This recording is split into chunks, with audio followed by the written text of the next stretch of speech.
Hello, welcome. My name is Georgie, and I would like to introduce you to our current AI tier list. You might be wondering what I mean by AI tier list, and what I mean by that is basically a tier list of characters that you are in theory when you're being in combat, not playing, right? So let's just say, you have, let's say, for example, Koishi right here, right? Koishi.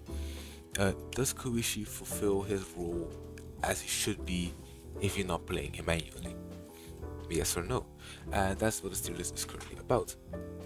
Of course, can be subject to change, seeing as we can get changes to characters. But this is from my personal experience from playing this game called Tribe 9 for 200 hours. So yeah, let's begin. I would say we start with the main character, obviously. We're gonna start with Yo. Yo, as a AI, I will put at S tier already. I know, we're starting off with S tier, but the reason why I'm saying this is because Yo, it can fulfill his role, to use his the moveset correctly, and get the most value out of it as AI.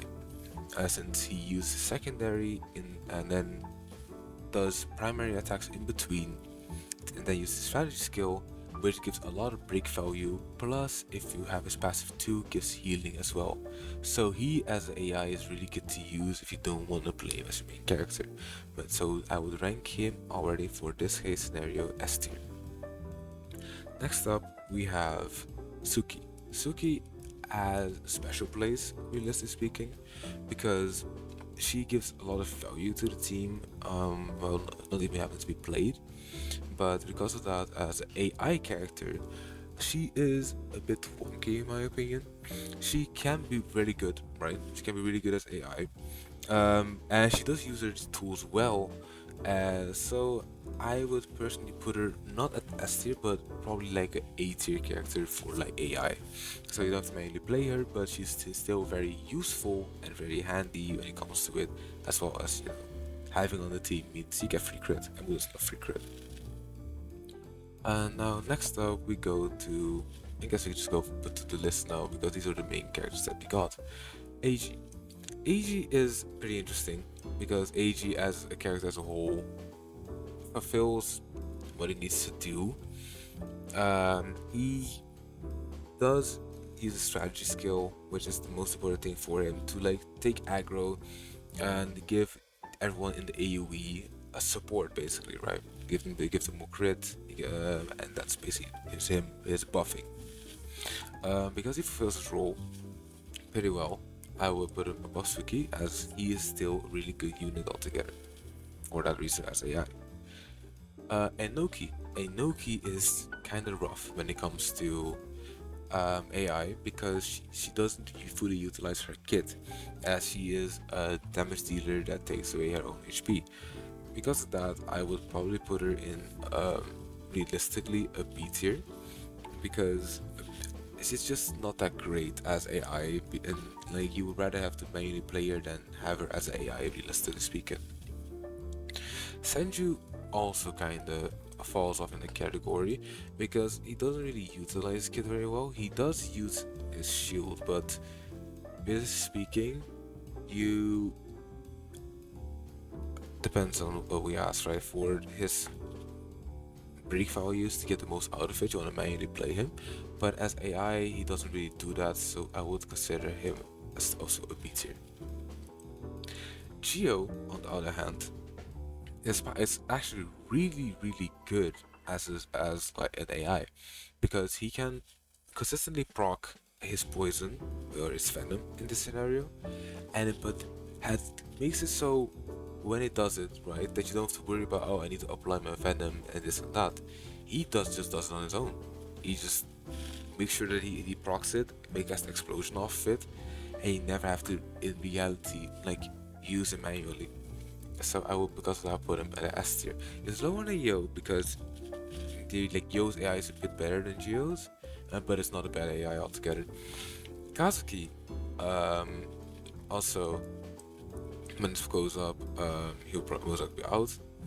But Kazuki is also really good in that scenario and regarding that, because Kazuki, as a guest character and as a main character, like in the team, like has very a lot of value with like his shield and his breaking, a bit like Yo. He would, in theory, right? This is a bit off topic, but it can be really good combined with Yo because of that reason.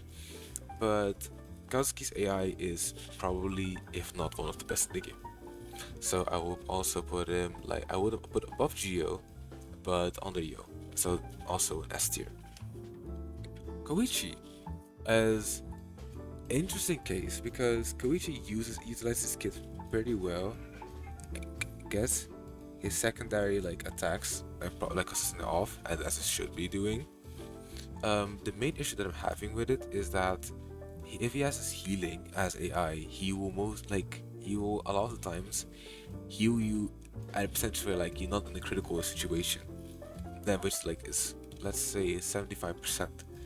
Then you're not really worried about it too much. But Koichi like can in cases still use his heal on you, which I kind of find a bit annoying personally.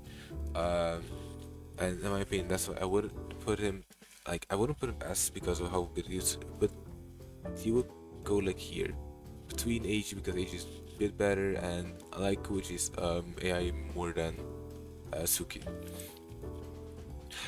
Now with Minami is actually pretty interesting because her AI is not bad, like not bad at all.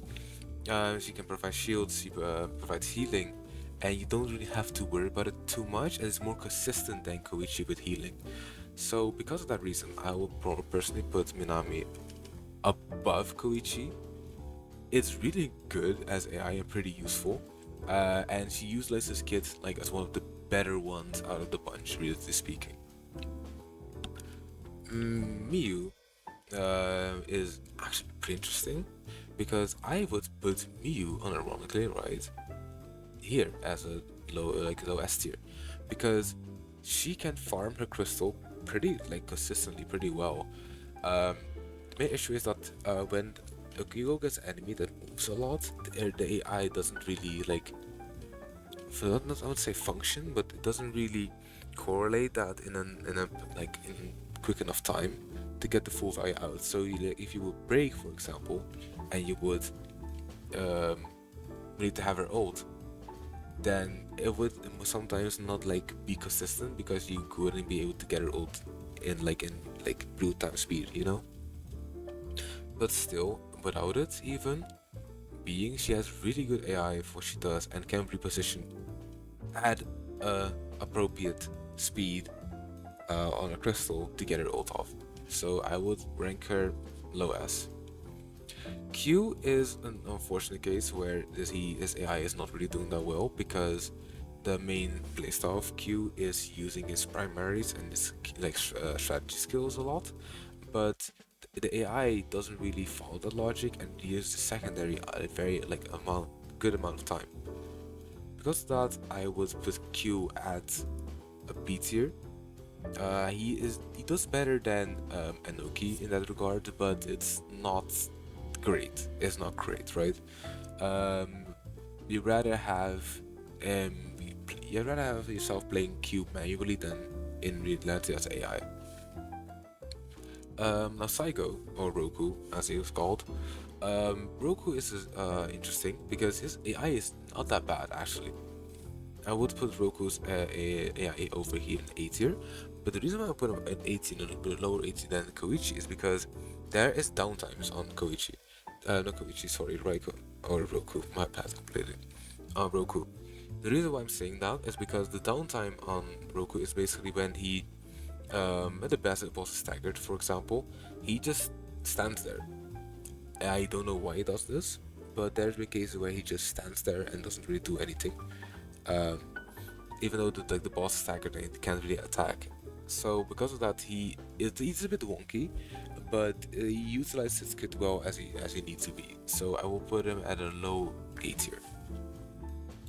Mita's AI is kind of weird because his AI can work properly because of his illusion stacking, where he puts illusion on the enemy and then the enemy gets taunted by him, and then he dodges the attack because of his illusion gives him evasion. The problem with that is that after that, the first like hit, if they have a multi-hit move, or they just hit in a pretty fast stone, as like he would do a move, have a pause, and do a move again. Meta doesn't stack the proc again, which is kind of annoying. And that makes him a bit like unreliable if he like actually dodges, or he just goes and basically well, kills himself, realistically speaking. And the enemy just, just starts whacking on him. Because of that, and because it's a bit wonky, I would put him at a high B tier.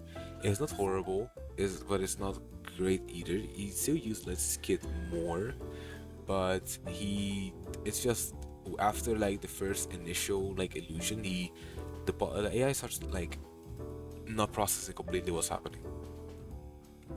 And now we have in Samba. Samba is interesting because Samba has two ways of playing her. The way that she plays as a healer or the way she plays DPS. The problem with it is that as a healer she does really well, right? As an AI healer she does really well. She always puts this circle around you, and you will never have to worry about not getting healed. The problem is coming to her DPS side, where if she is put as DPS, she doesn't. So the whole problem with the DPS is that the DPS is not really DPSing in this case, right? And that it just feels really wonky as to get the actual damage output that you want to have on DPS Samba. Because that it's a bit of the side of what she is put on. As a healer, realistically, she would be S tier. She would be probably around here or here as just AI. But because of her DPS hybrid, and where if the DPS doesn't really do that much, I will put her probably in like, I would say here in A tier. It's just rough because realistically speaking, she just doesn't apply the same amount of effectiveness on AI as she would on healing. Now, for the last one, we have Gotanda. Gotanda actually, as AI, is really good. Where realistically, all we have to do with Gotanda is use a secondary, and luckily, Gotanda is AI uses that in perfect succession. Where if it has up, it has enough stamina, he will use secondary almost always.